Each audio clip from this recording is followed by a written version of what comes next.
Hi, you're listening to Thoughtful Wellness Revolution, where we believe wellness isn't wellness if it's just for you. We're your hosts, Zahra and Hien. And before we get started, please make sure to give us a 5-star rating and review. Even though we're a podcast that believes in decolonizing, we're still bound to the algorithm. So every little bit that you can help us out, we really appreciate it. And we thank you for all the support. Let's get into it. Hey friends. Today we're talking to Sunaina Madhav Dasi, a multidimensional yoga teacher, model, and artivist, among many other things, who is currently occupying the unceded ancestral lands of the Cheyenne-Ute, Arapaho, and Apache nations, colonized as Denver, Colorado. So, Sunaina, can you tell us what's on your mind today? Yeah, well, first of all, thank you both so much for having me on your podcast. I'm really excited to be here, and I feel so thankful to share space with both of you. Right now, my mind is kind of a little bit of everywhere. I am currently more uncomfortable in my body than I have ever been because I am 28 weeks pregnant. And so that's kind of something that's like taking over my life and my energy a little bit right now. But yeah, apart from that, I feel good. I had a doctor's appointment right before this, and I'm coming in a little bit scattered, but also at the same time acknowledging and honoring that my ADHD is definitely a part of me. And so I'm welcoming all of that with all of the messiness into this space. It's kind of where I'm at. Thanks for asking. I will say big relate on the ADHD scatteredness, bringing it into, yeah. Also, 28 weeks, you must be like getting ready to nest and stuff, right? Your body internally must also be like, gotta prepare. Wow. Congratulations. Very Thank exciting.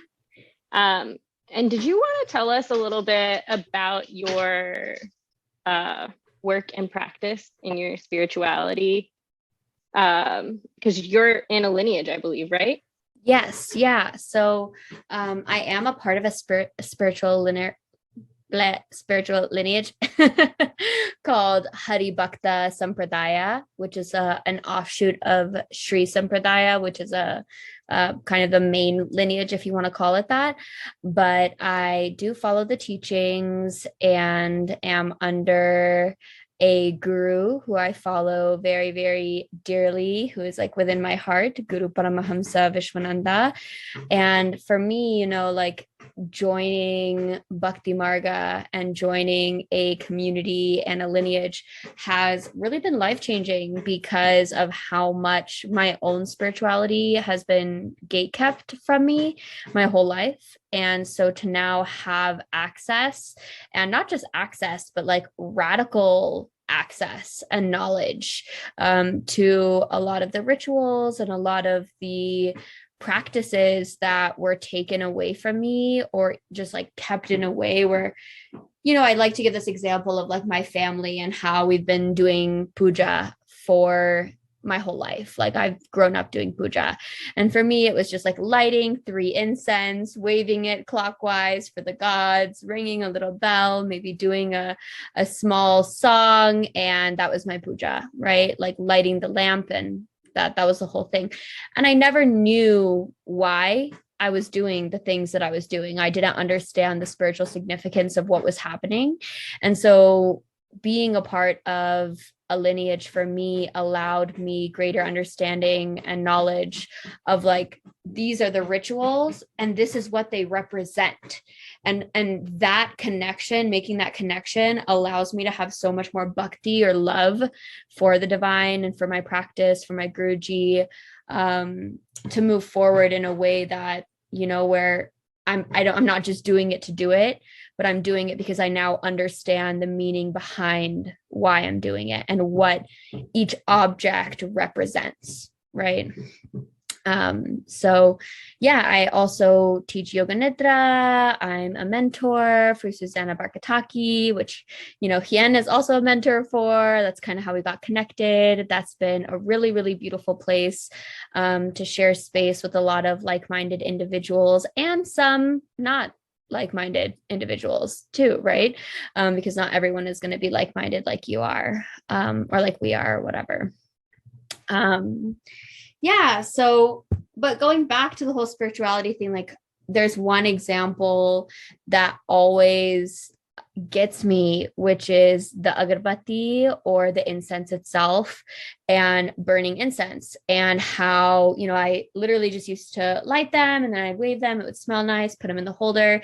And I was just like, oh yeah, the gods like good smelling things, and that's why I'm burning this. And then I realized that, the incense actually represents our ego, and how when you burn the incense, it's literally like the incense itself is dissolving, and there's smoke, and the smoke goes away, and you can't see it any longer, but you can still smell something. And so, that's a parallel to our ego, because in the end, our ego is very much attached to this physical material body, and eventually it will dissipate and it will go, and all that's left will be the scent, or like the energy of the Atman, or the universal life force energy within you. And so even when you're burning incense or you're burning agarbatti, like that's what that represents. So like just that small little piece of information for me, I was like, oh my gosh, I'm looking at everything in a totally different way now, right? So I thought I would share that. Thank you so much for sharing that. I feel like that's such like a lovely piece of information. And now I'm thinking about when I light incense and things like that differently as well. So yeah, I feel like maybe I should have backtracked and said that like I know Sunaina because Sunaina was in Susanna Barkataki's training like 2 years ago, which feels like such 2 years ago, but it feels like 5 years ago. Like it just feels like time is just like so weird with like living life in a pandemic. And Sunaina was in my cohort, and I was a mentor. And now Sunaina is working alongside me as one of the mentors in Susanna's training, which is really cool. And so, Sunaina, I just feel like there's so many like different questions I can ask you, because you, like you say, you are a multidimensional yoga teacher, model, and artivist, among other things. And so, I'm really curious about how, like, I see you as somebody who is so like modern in terms of like, you are doing so many amazing things. And also it's really interesting that you are also like a spiritual seeker in a lineage. And I was wondering, like, do you ever find that you're trying to like reconcile, I don't know, like the way lineages can be with like their hierarchy and just like the way they do things versus like how you are also, in the modern world, and also very, I would say very like progressive and wanting to be really inclusive and expansive in how you hold space and teach and live and all the things. And so, yeah, I'm just curious, any thoughts you have? Wow, great question. I feel like we could just talk for an hour only about this one question, right? And you said that we were in the training together 2 years ago, and immediately in my head I was like, you mean 200 lifetimes ago? Because I feel like all of us have some kind of karma here. Like we've been doing this for a very long amount of time, even if this is our first time all being in a Zoom room together, being in a podcast together. Like that's what it feels like for me when I enter these spaces, especially spiritual spaces. Like I know that I've been destined to be in these spaces, and that it's something that has been building for lifetimes. And I can feel that in my heart. I can feel that in my soul. And so, you kind of asked a little bit about this dichotomy of like the modern world and like maybe technology and modeling and kind of like what people see on the outside. And then also the other half of it of like being in the lineage, right? And for me, these practices, I feel like it is one of my life's purposes to make these practices accessible to all people, and especially the people who don't already have access, right? And so like the people in my lineage, they have access, right? Like they have literally, like I have a manual for how to do puja that has a step-by-step instructions, right? And like everyone in my lineage has this manual, right? And so they're able to do it. But other Indian people, or especially within the trans and the queer community here, or just like in my own circle, like they don't have access to that information, or maybe their own family has been kind of like kick them out of practices, or that they don't feel comfortable practicing in a lot of these cis white heteronormative spaces. And so for me, like, I really want to be that bridge. I want to be the bridge of preserving this like ancient knowledge and tradition and bringing it to a place where it's applicable for a modern lifestyle in a modern world, because we're in Kali Yuga, right? Like, there's a lot of shit going on. The mind is as distracted as it will ever be. It is as embedded in the material world as it'll ever be. And it's only getting worse. Like, this isn't something that's like, oh, we're in Kali Yuga, it's just going to get better. Like, we're in the very, very start of Kali Yuga. That's like what one of my teachers has told me. And so I think in order to preserve the teachings, we have to make them digestible for a modern world, for a modern space. There's really no other way around it. And I think that's the beautiful thing about yoga, is that it's moldable, it's teachable. What's the word that I'm looking for? Like, over time, when things change, and it's adaptable, right? Like, it is alive. It's a being, it's a thing that's alive and growing and changing. And so it's always going to take on the traits of its environment. And so for me, especially within the lineage, like, this is the first lineage I've ever even heard of that initiates swaminis and rishikas and gives women positions of power, that initiates openly queer people into the lineage. Like, that's never something I've ever seen or heard of in my entire life. And that's also another reason that I am following this tradition and this lineage specifically, is because of how radically inclusive it is. And not to say that, work can't be done and that you can definitely make it more inclusive, because there is definitely a centering still of, again, that this like heteronormative culture, this kind of cis culture. And being someone who identifies as non-binary, I think it's even more important to take up space and to take up more space, because we exist, and it's our birthright to exist. It's our birthright to practice these traditions. These traditions were made for us, they're made for the people who are rebelling, for the people who are, creating safe environments and using their anger and their frustration and all of these things that we have built to be more devotional, to create more love, to create more unity in the world. And so there's a lot there. There's a lot we can unpack. But I feel like it is my purpose, to be this bridge between the two worlds. Yeah, thank you so much for everything you just shared. And, Zahra and I, as you're talking, we were like right on with you when you're talking about it being, for the rebels and for the people who don't have like access to it. And, I think what you are explaining that you are doing and feeling is your purpose is just so beautiful and so needed. And so I was wondering if you'd be willing to share a little bit about sort of how you got initiated into this lineage, because so Sunaina and I like had a chat like, I don't know, a week ago or something, and you just shared like a really interesting, beautiful story. I'd love if you could share a little bit of that, and then also maybe just general advice for folks who might be curious, who might themselves be curious of like, oh, I might be interested in, going down this path of learning from a guru or a lineage. Like, how might that work out for me? Especially like yourself, if you have a queer or non-binary identity or from another marginalized group. Yeah, great questions. Well, my initiation is kind of a wild story. I was definitely not expecting to be initiated. It's something that I had in the back of my head, and I had only talked to my one teacher who was a part of the organization and the lineage, who I'd been practicing a mantra with him for about, I want to say it was like 5 months or so. And then I got invited to go to Mexico, and we met on Clubhouse, actually, which is the wildest part. His name is Rishi Chidananda. If you ever get a chance to take any of his courses or his classes, he's an amazing teacher and is also a monk.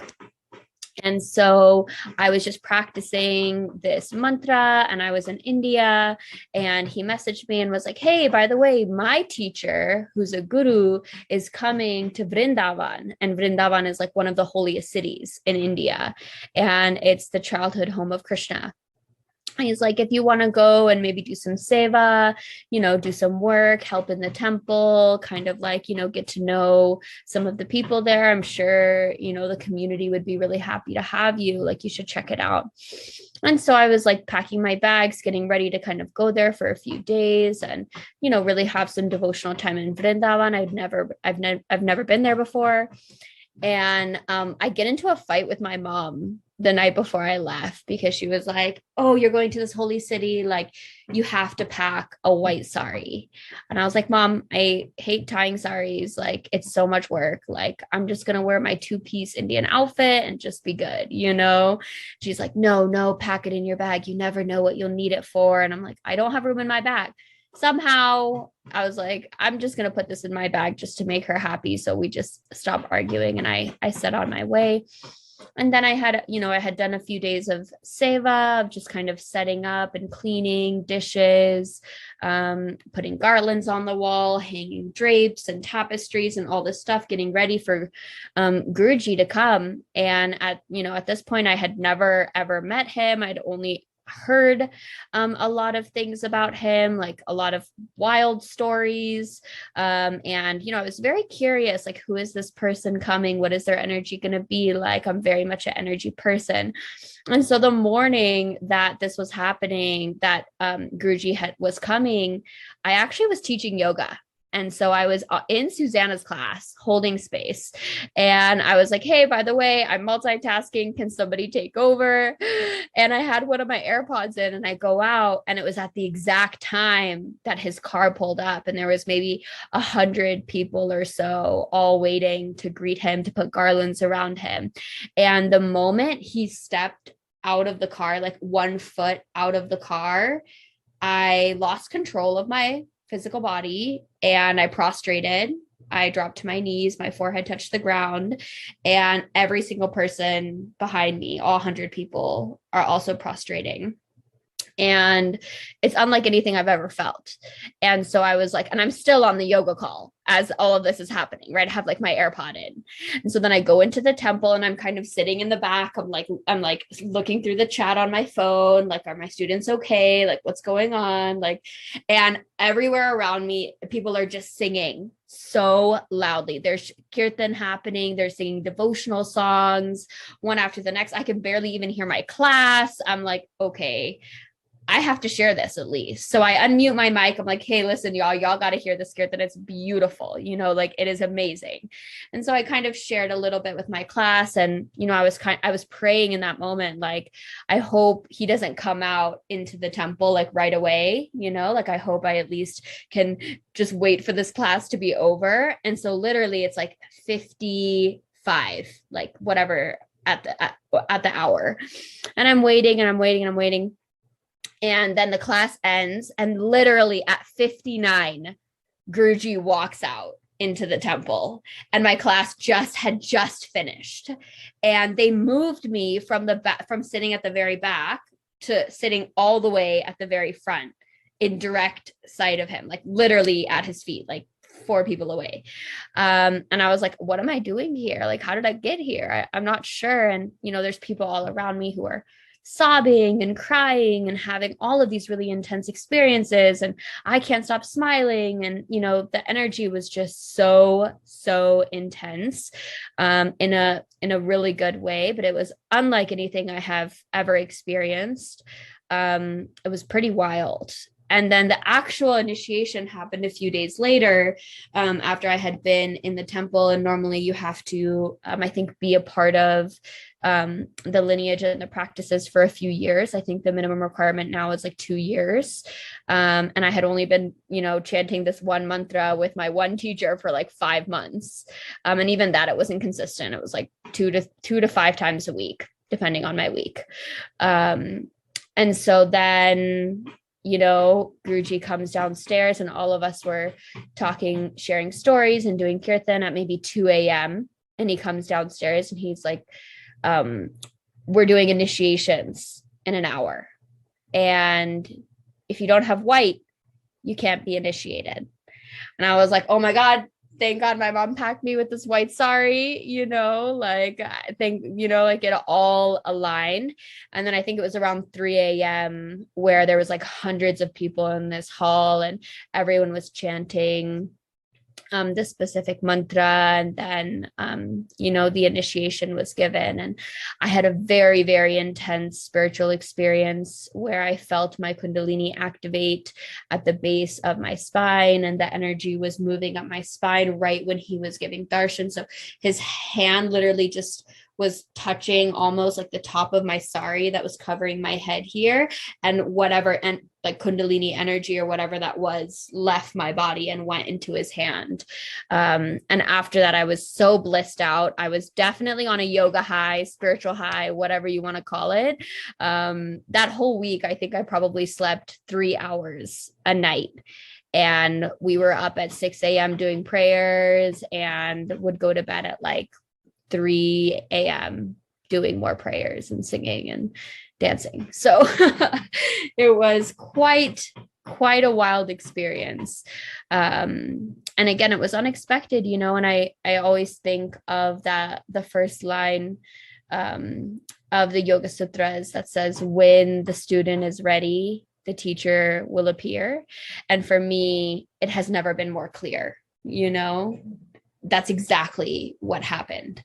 And so I encourage people in the future, if you're looking for someone truly in your heart area, and it's coming from a genuine place of love and devotion and seeking knowledge, seeking the truth, seeking the divine, it will align. It may not be in this life, it may not be in the next life, but you're on the path. And I'm always reminded by my teachers as well that the work and the progress that you do on the path of yoga, it's never lost. So wherever you end in this lifetime, it will always pick up in the next lifetime. So I'm also very, very certain that this relationship I have with Guruji, this relationship I have with both of you, with all of my students, with all my teachers, like it's been something that has been building up punya, or like the spiritual wealth, if you want to call it that, right? Like spiritual money, spiritual rollover minutes, for who knows, probably millions, thousands and millions of years. That's how it feels, at least. I hope that answers your question. I think there was a second part of your question, but I'm not sure. Well, first, I just want to say, like, wow, thank you for, sharing about your experience. It sounds so like intense and, beautiful and interesting. And secondly, like, I just want to say, like, thank you for, I guess in my mind, you're helping me release like the idea of like trying to like perfectly like just to know everything, or to have the perfect answer to like, oh, this is going to be the lineage I'm going to do, or like this is going to be the teacher for me, like that I don't have to like have that figured out right away.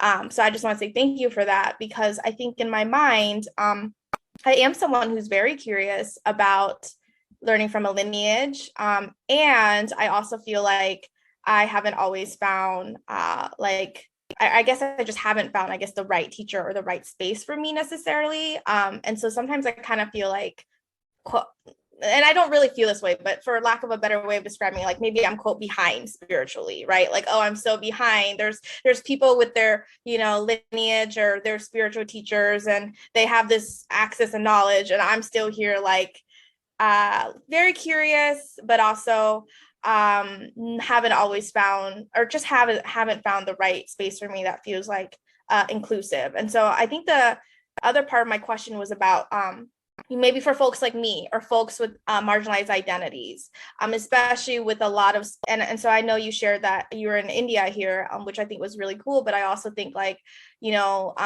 for people in the West, or like for me in the US, a lot of the spiritual spaces I come across, it's very white centering, and that is very difficult for me. Yeah, absolutely. I mean, especially when your own culture has been taken from you and then rebranded and repurposed in a pretty little box with a bow on top, and then is like sold back to you, there is anger and frustration. And I'm not going to invalidate that, right? Like, that's rightful anger. That's just anger. And I go back to the Bhagavad Gita, of course, when kind of these conflicting feelings come up, and it's about what your purpose is, and it's about what tasks are put out in front of you that you have to get through and accomplish in order to fulfill that purpose. And I can't answer that for you or for anybody else listening either, right? I wish I could just like snap my fingers and have the answer and be like, oh yeah, here, follow my quick 3-step process for how to gain enlightenment, like swipe through, which I feel like is a lot of spirituality nowadays, right? It's just like the clickbait, like 5 things you can do to lower your stress or to be more focused or to gain spiritual insight or whatever it is. But in reality, it's grace. And I think when you give yourself the grace to show up exactly as you are in all of the ways that you do, knowing that you are exactly where you're meant to be, you're on your path, you're on your own lineage. That doesn't necessarily mean that you have to be a part of like a lineage. And I think that for people in the West, there's a lot of grasping and seeking, especially white folks, because there's a lack of their own culture, right? You're not really raised with any type of religion or spirituality. I know a lot of people are super indoctrinated into Christianity, which then they grow up and rebel against, and then they turn to Buddhism and Hinduism, Jainism, Sikhism, whatever else, in order to like find something that resonates for them. So in the end, like, everybody's seeking, right? Like, it doesn't matter if you're white or black or brown or whatever, like we're all looking for something. We're looking for something that is not going to diminish, right? And I think that when it comes to spirituality, and especially like understanding the true nature of the self, that is something that will be forever, right? Like, it is always, you're always going to grow in love, and not the kind of love that's conditional, not conditional love. Like, I'm talking about unconditional, uppercase L love, right? Like the love that will forever grow. Like, you don't think that you can have any more space in your heart, right, for it, and then something happens and you're like, whoa, holy shit, that expanded me. Like, I feel like so much more gratitude and love. And maybe those white spaces aren't the spaces that you're going to find that in, which is totally okay, right? But asking yourself, like, where do I find that? What is it that I'm doing that creates this unconditional love? Like, how can I create that in my life? And what are the different ways and practices and people that allow me to have a more heart-centered, expansive vision for myself and for my community? Thank you so much for, answering my question in a way that is so much more expansive than I would have ever expected. And I just feel like it's something I'm going to sit with. And I just really appreciate your words and your wisdom, Sunaina. Zahra, did you have any thoughts you wanted to share? Yeah, thank you so much for all that you've shared. I really vibed with like bhakti feeling of like being really devoted and in service to something that you were talking about. And I do think so I grew up Muslim, like in Islam, but my grandfather was Buddhist, so that's a whole thing that we don't have time to get into. But what I mean is that, like, I didn't grow up necessarily like knowing a ton about Hinduism specifically. And to have seen such a westernized version of it in media, in society, in that we grew up in, I have held a lot of reservations about guruhood, because it's like, I don't know, like when there's that involvement with the lack of culture that comes from white supremacy culture, like the lack of like our indigenous cultures, right? There is that real distinction between like seeking. I love, you just explained this all, and I'm really just explaining back what you said, and that's okay. But I really loved it, because it was really insightful for me to be like, yeah, there is a difference between that seeking of like, I know I know a yoga teacher who is a white man who was like, I'm gonna go to India and I'm gonna find a guru, you know what I mean? And he was a good friend of mine at one point in my life, and it was just like really disheartening to be like, this is who they're letting in, you know. But to know that there are radical spaces in which, you know, folks of whatever, beyond the binary spectrum, and like folks who maybe have had marginalized access or whatever, I love hearing that there's someone who wants to carry, because there is something beautiful about lineage and keeping, you know, what's there, but it's carrying lineage while making it accessible to other people. So yeah, thank you is really all I wanted to say, but in a long way. I love that. I love how you just like, your mind just like went all the places, and I was like, oh, that's kind of like what my mind does. But yeah, you know, something that what you said reminded me of, which is something that my teacher Rishi Chidananda talks about a lot, is like the 3 S's that we can focus on when we're on the spiritual path. The first one being sadhana, so like taking a look at yourself and asking yourself, like, what are my daily practices? What is it that I cultivate spiritually for myself every single day? And it doesn't have to be like okay, I'm doing yoga asana for an hour and a half and getting in all these wild positions and doing all this stuff. But it could just be like, hey, I'm going to offer some water to my altar, right? And that can be my sadhana every day. And then the second S is not for us, but for other people, which is seva. And so it's for our community. It's for giving back. And seva is so, so important. And I feel like people don't talk about this very much, because it humbles the ego. When you're giving back and volunteering your energy and time and mind and all of these things in a way where you're not expecting anything in return actively, it's like you're not doing the seva, you're not doing the service to others because you want something, because you're getting paid, because you're getting validation or affirmation. You're just doing it to do it, regardless of the outcome, whether it be good, bad, or nothing. You're going to still do it, right? And that humbles us. That allows us to drop into the heart space and allows us to be more in service to the community when we see that other people can actually be our gurus, right? Other people can be our teachers. And it's not just the yoga teacher who's the teacher, it's the student who's the teacher as well. There's a lot that comes from that.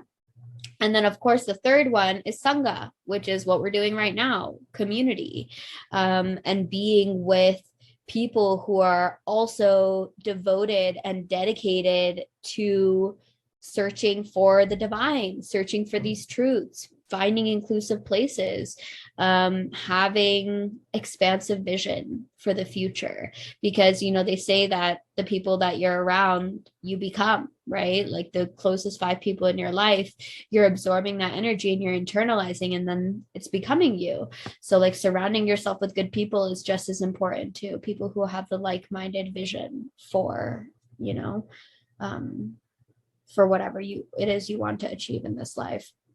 So for me, like seva, sadhana, sangha, like that's what I always come back to. Like even sometimes where I'm like, holy shit, I'm like really deep in all this philosophy and like all this stuff. Like I have no idea what's going on. Like what are we even talking about anymore?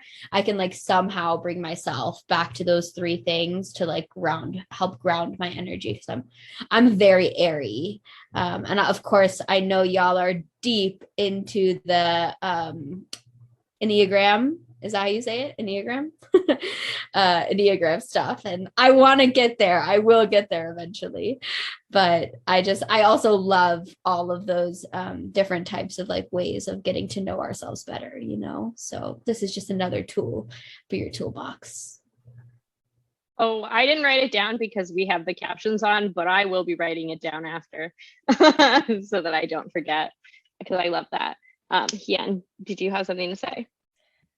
Just that, you know, I sure hope, you know, if we become like the people who are around us, you know, I sure hope being around you, Sunaina, I could be more like you, just because I just really appreciate you say you're very airy, and you know what? I appreciate airiness because I have a lot of fire in me. And I just feel like the airiness is kind of like, there's this more like, it's just lighter energy. And I'm like, oh, I need that, because I can just get burnt out basically really easily. And, you know, and fire is necessary as well, and fire is good. And, you know, I'm a proud fire sign, but I just saying that I really appreciate you, Sunaina. And us together, we are a Vata tornado waiting to happen. Like we are the most Vata. Like I can't even explain it. Yeah. And so I just want to say thank you again. And we always ask this in our podcast to our guests. What's one thing you would like to see more of in wellness, and what's one thing you would like to see less of? And this could pertain to, you know, anything wellness more broadly, or maybe more specifically, like in some of the spaces that you're in. So I guess I have an answer that kind of answers both of those questions at the same time. Like, what would you like to see more of and less of? And so I guess it's just more inclusionary spaces for non-binary and trans folks specifically, and less kind of duality thinking. That's really what it is, because I feel like even like gendered language and cues, and talking about everybody as a man or a woman, or talking about the divine as like the divine masculine and the divine feminine instead of like as energies, right? Those are kind of things that always like make me feel like do I have a place here? I'm not sure, right? And so doing a little bit less of that, and maybe doing a little bit more of like actually asking queer, trans, gender non-conforming people, like, what is it that would make you feel more included in this space, right? Like, is it gender neutral bathrooms? Is it having open dialogues, like having safe and open conversations with your teachers about what it is that you need? Or even like a suggestion box, right? Of like suggestions that you can make. And like, I also would love to see more people calling it in, right? Like being open about, hey, I just witnessed an experience that was uncomfortable for this person, but me as a person with privilege, I have the privilege to step in and have this conversation, or use the energy, that extra energy I have to have the conversation. And so I think especially from allies and other folks who are really willing to do the work, like stepping it up, you know, because I think a lot of the burden always falls on the folks who are experiencing the marginalization to ask for what they need, and to say like, oh, actually, here's the feedback I have, X, Y, and Z. And then that feedback, nothing happens to it. It doesn't go anywhere. And I know specifically in spiritual settings, like even I've heard stories about the ashram, right? Where like there's a trans man and they're in with all of the other men, but they have their cycle every month. And obviously when you're on your cycle, your moon cycle, you're energetically releasing a lot of downward energy, which isn't necessarily okay to be around all of these men who are, AMAB folks, assigned male at birth folks, right?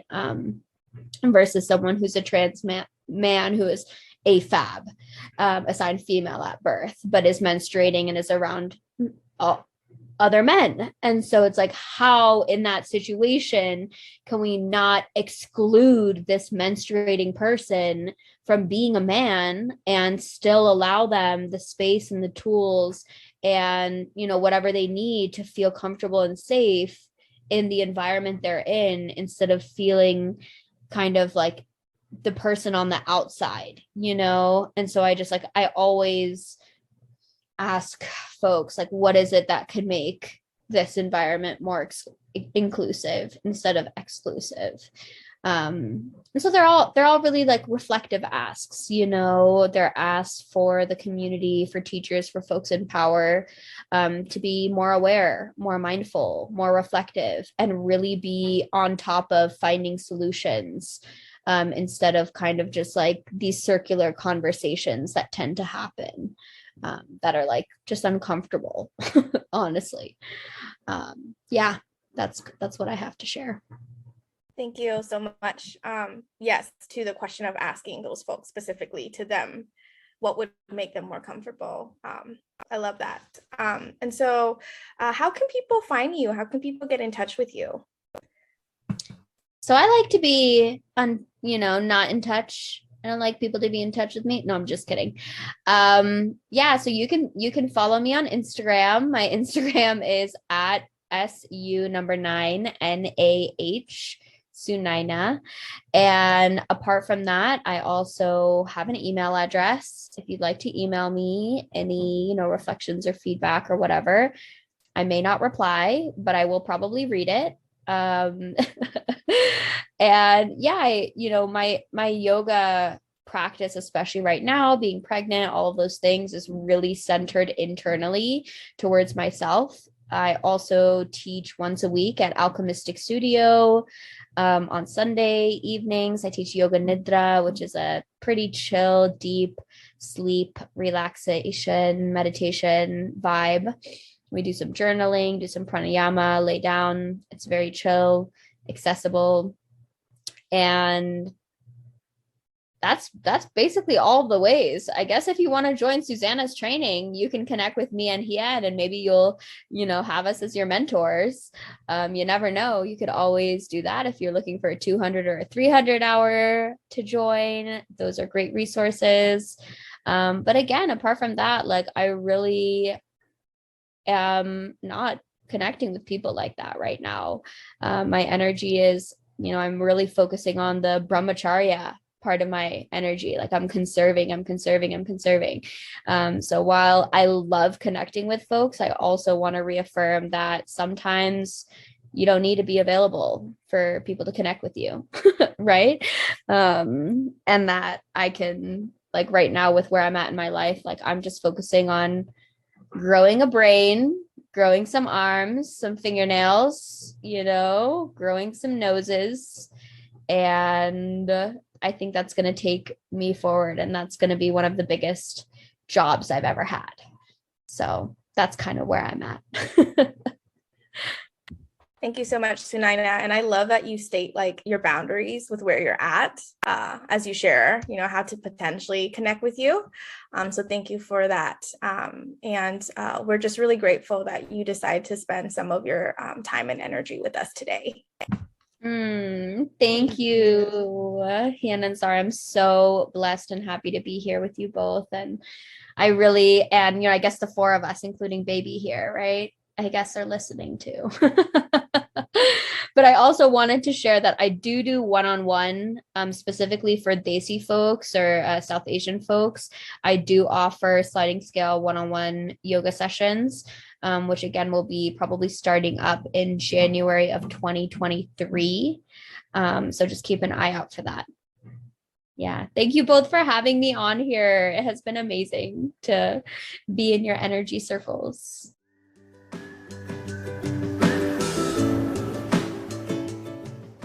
So this is our post interview after talking to Sunaina. And Sunaina is somebody who I have always thought was like really cool. And I just feel now I feel like they're even cooler, and they just gave me a lot to think about. There's a lot of wisdom that they shared that we hope is also helpful to everyone listening. And I just love them. So yeah, Zahra, what are your thoughts? I absolutely love them. I loved that interview. I loved everything they had to say. It was like, I'll be honest with the podcast. I was honest with Sunaina. I was a little hesitant about talking about lineage because there is so much weirdness that goes along with it, but the way they spoke about it, with an openness and a reverence that I really found fulfilling, I guess is a weird but so acceptable word that I want to use, because it is so easy to find people, especially right now in the world. There's like a lot of QAnon, and I have said this to Hien, at least off the podcast. I don't know if you talked about it on the podcast, about how right now there's kind of like a spiritual war going on where like people are getting indoctrinated into cults and like right-wing agendas and misogyny and other dangerous things. So it was nice to hear someone speak about a devotion that isn't like a power dynamic devotion. And I don't know if that's the right way to phrase it, but yeah. What were your thoughts? Yeah, I get what you're saying, and that's one of the reasons why I wanted to hear them share about their experience with their lineage, because similarly, I also have like hesitations about lineage stuff just because of all the weird dynamics we hear about, just culty stuff, or just people being harmed, spaces that may not be inclusive, all those kind of things. And yet Sunaina was saying how they are part of a lineage that is more radical, in that it is accepting of like women and queer folks. And they also, I remember them saying, and there's also like other things like that's not like perfect, that there's like work, and that makes sense, because I think about it being kind of like the world that we live in. Like, as long as we live in the systems we live in, like there can't ever be like a perfectly pure whatever thing, like even the things that we're a part of or things that we do, like we still have like internalized capitalism within us, or other internalized things. But I just love that they are wanting to take and adapt the teaching so that it is more expansive and accessible and like and inclusive. And we're about that. So yeah. Oh, I'm always about inclusivity. Also, I'm not gonna lie to you, every time we use the word radical or radicalized, I am fucking anxious, because I grew up from in a Muslim family, and the word radicalized at post 9/11 to me feels like a word I should not be associated with. Yeah, sorry, I didn't mean to bring that into like a random subject change, but I like completely disassociated as soon as you said radicalized. I was like half hearing what you're saying. Sorry, podcasters, I don't listen to my co-host because I am a fast co-host. No, I think I said like more radical, meaning radical being in the leftist way, or progressive absolutely. way, which I know I mean. But it is interesting how, like you said, the word radical or because when you were sharing that, I was thinking about radical and radicalized being like right-wing people, like young white men getting radicalized on the right. And they used to say that radicalized Muslims as well. That was like a term around, they're they're radicalized Muslims, which was like, I guess you have to be a good Muslim or a radicalized Muslim, you know. It is like a term that can both mean you are on our side or you have been co-opted by the bad guys. And I think that's just linguistically a really weird space to be in with this word. Yeah. Yeah, I mean, it is. I always think of the word radical meaning about the roots, like to get to the root of something. And so, because I think about myself as a radical in a sense of like, okay, if you're looking at the status quo and like neoliberalism and capitalism, yeah, I am probably radical because I'm saying I'd rather get to the root of the problems, and actually care about people over profits, you know, like things like that. And so in that way, like I think about myself and even you as a radical in like a cool way, but I'm sure, I mean, if you're a capitalist and you're listening to this, you probably think we're radical in a bad way, you know, like the quote radical, the scary radical left, you know, which is really funny because it's really not that radical at all to care about human rights and getting people's basic needs met. But yeah, I don't know. I guess I just have a bad connotation of the word radical. So in my mind, radical is never a word I would use to associate with myself, even though I do understand and have used the term radical left and in reference to other people. But yeah, I guess we do. I just am like, I'm deeply leftist is what I try to say to people. Like, no, like where you think left is, I'm all the way over there. I'm even farther to the left. And then they go, and then they go away. No, I love that. But you know what? I love that about you, Zahra, because I feel similarly. But yeah, I guess I think I'll ask so that I won't forget. What's on your mind today, Zahra? What's on my mind today? Well, what's on my mind recently is a couple of things. One is that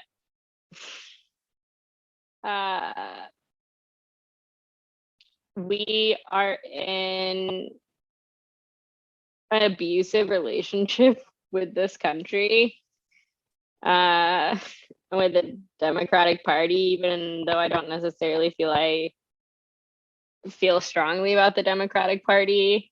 But I also feel like on a different level, a lot of us are in abusive relationships and like different dynamics in our lives, whether that's like with your family or a partner or your boss. I have a lot of friends who are in abusive dynamic relationships with their employers, and other places that I'm probably not thinking of or naming in this moment. And one of the things I'm really trying to do right now is like stop the cycle of abuse. I'm not putting myself in these spaces anymore. I'm not taking this shit anymore. Like I can't fucking do it. Like I mentally can't leave those spaces and hate myself so much that I like struggle to function. Because like when you're in an abusive dynamic, it's like weird because like a lot of times you don't stop loving that person, you stop loving yourself. And I think like in this country we have a lot of like, yeah, like the Democratic Party is going to save us and we need to vote. And which like, hey, we need to vote. So anyone listening, we need to vote. I don't like it. Nobody likes it, but here we are. We're trying to stop the fall of democracy at this point in time. Anyways, but back to the other point I was making, which was, it's like we keep hoping that these politicians are going to change things and make them better, or like that your family members are going to suddenly change the dynamic in which they have been upholding their entire lives, or your romantic partner, right? And it's like, it's so much easier to take it on a macro level when we take it on a micro level. And so obviously being safe, obviously not putting yourself in harm's way, finding ways out of abuse, to stop accepting it, whether that means drawing boundaries with people, whether that means creating physical space, whether that means adjusting your perspective. all of which I am working through right now with different various aspects of my life. But yeah, uh, I'm done with abuse. That's what's on my mind. There was another thing on my mind, but luckily I spoke for too long to know what that was. So yeah, what's on your mind, Hien? Well, you know, first I have to say I mainly agree with you, because we do live in a very exploitative system. And so yes, it is oppressive and abusive, and it fucking sucks. So yes to all that. Like I've been feeling that. And I feel like similarly to you, because I had mentioned this on our bonus call with Sunaina, which, you know, you can subscribe to our Substack for $5 a month if you want to listen to it. But I've been thinking a lot about how we live in an individualist like society. Like individualism is like so highly valued in a way that is not good for us. And that thought occurred to me. I don't know. I'm just weird. Like I was just driving yesterday, and you know, when you're just driving and you're thinking about random things, and it just came to my mind of like, I was just thinking about all the awful things happening in the world. And I was thinking about how, you know, my mind goes into like spiraling into like why it might be. And one of the things that I came to was just that, oh, because we are very much encouraged to be individualistic and not take care of each other and not take care of our community and not ask for help from each other, not ask for help from our community. And what you said earlier blew my mind that I think ties into this. It's just like you're in these abusive, oppressive dynamics, instead of like, you know, you end up like not loving yourself. So it's kind of like I hate myself, or like I'm feeling down on myself because I'm not good at whatever these systems are telling me I'm supposed to be good at. Like I'm not good at individually pulling myself up by the bootstraps, so to speak, or whatever else, or like I'm not good at whatever these abusive dynamics tell me I have to be good at, which is like, you know, never complain and work super hard, and like, oh yes, everything is so expensive, but if you just work harder you can have more money to pay, you know, don't complain. And it's like, that is just not it. Like that's just not a good thing. It's not a good thing. And I feel like a lot of us are waking up to the fact that we have been gaslit by these systems and these dynamics that are telling us like basically to just do it and think about yourself individually. And you know, if anything is bad in your life, it's your fault. Like, no, it's not. If I'm feeling down about something, it's my fault. Like, no, it's not. Like, there is so much missing when we tell people these things. And that's just been on my mind lately, just thinking about everything in the world going on and feeling like I don't have all the answers, but I know that I care about the community and the collective, and that helps to sort of undo the individualistic mindset or indoctrination, honestly. I didn't know we'd go this deep, Zahra, but here we are today. Yeah, I also didn't. That's why I laughed when I was like, I don't know that I want to share this, but it's what's on my mind, and I fucking need to. Um, yeah, no, when I agree with you, because individualism is killing us so much.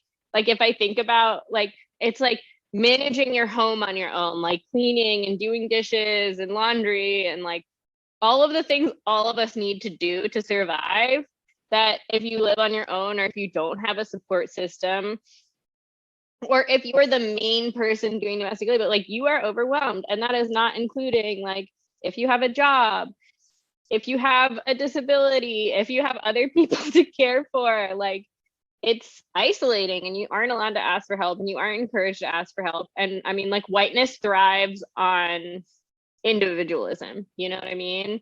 Where it's like, oh, I'm better than you, so why would I even ask you for help? And it's like, yeah, well, now all of us are fucking depressed and broken, so thank you for that. um yeah, it is a weird, we were like, this will be a quick one. And now here we are deep in the well of conversation. But yeah, so, you know, just some light thoughts for you all if you're listening, things to just think about, abuse and capitalism and oppression and individualism, not individuality. We like individuality. We don't like individualism. Yeah. And I just want to say, because I know that sometimes the Enneagram type 4 is the title given is like the individual or something like that, or like the individualist, right? And it's so interesting because I remember when I first found that out, I kind of hated that because I was like, what do you mean the individualist? Like, I mean, I am who I am and I like to express myself, but like, I care a lot about other people as well. And it's just interesting because first of all, I'm a social 4. So I know that if you know what that means, then it'll make sense to you what I just said. But then also, it's the same way of like, I feel like we love individuals and we love when people are able to express their individuality and what's unique about them. And the individualistic mindset is very harmful to us because can I say something pop culture like? Or is this just gonna derail? I just feel like I would love some pop culture thrown at us. I'm like, the pop culture I'm thinking about is the news that I saw recently that rich people like Kylie Jenner are flying their private planes on very short 3 minute, it was 30 like a minutes, fucking 3-minute flight, right? Yeah. Like very short flights. Meanwhile, they are blaming individuals, as in the working class, like normal people, for using too much plastic or not drinking from paper straws, or you should take the bus more, that kind of stuff. And that's where the individualism is harmful because, and it's not even saying that, oh, it's just Kylie, the individual. It's saying we live in a system where rich people can do things like this. Because if it's not her, we know it about her, but she's not the only one. She shouldn't, nobody, you shouldn't have any amount of money that allows you to be so far above everyone else that you just get to, like, you're not dying. You don't need a fucking flight for 12 minutes or 3 minutes or 30 minutes. Like, you're not pay for it commercially, pay for first class. Like, also, private small planes are more likely to go down. So why are you all risking your lives if you're so fancy and important? Different topic, but yeah, I agree. I saw that as well, and it was really frustrating. Like, we don't need a society that thinks Kylie Jenner, someone who's doing the work Kylie Jenner is doing, needs to be anywhere in 3 to 30 minutes via private airplane. Yeah. Meanwhile, telling the rest of us that if we just use less plastic and change our diets and all be vegans, we're all going to save the earth. Like, it's on us individually. And if you don't do those things, then you're a bad person. You know, so I'm beating my point. Like, you get it, that that is where the individualism really is harmful to us, because collectively, maybe we could have a system that people like Kylie wouldn't be doing things like that. And we can have a system where all of us can be guaranteed the right to like a safe environment, a healthy ecosystem, an earth that is habitable, because, you know, there's like a heat wave going on in Europe and things like that. I know, where it's like over 40 degrees Celsius, which, like, that's very hot. Yeah. And nobody has air conditioning. And I know you don't have air conditioning in PNW, but right? Yeah, yeah. PNW, yeah.